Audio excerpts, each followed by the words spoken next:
Ab'Ebuvuma n'Ab'Ebuyikwa abali wano okusooka mujjukira bulungi nti waaliwo amaziga nga tulina ekidyeri ekikongojja, naye bwe naleeta ensonga eyo mu maaso go nga matter of national importance, walagira minisita wa Works ekintu ekyo akyanguyeeko era ekidyeri ekyo ekipya baakifuna.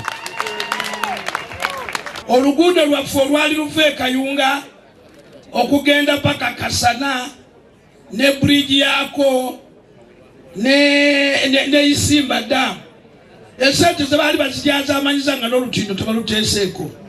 Oli omu ku baayimirira n'ogamba nteekwa okugatta Kayunga ku Kamuli. Kati nga nze kiza nkwerabira ntya.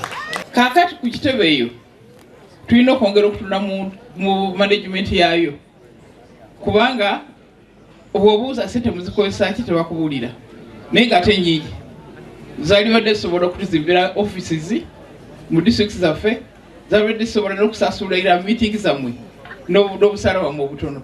So ekyo ngenda kirwanirira tulabe nti kikyuka, kubanga sente weziri sigate ziri weziri twamala kuzisalawo mu kundi mu constitution. Download the app on App Store or Google Play Store now.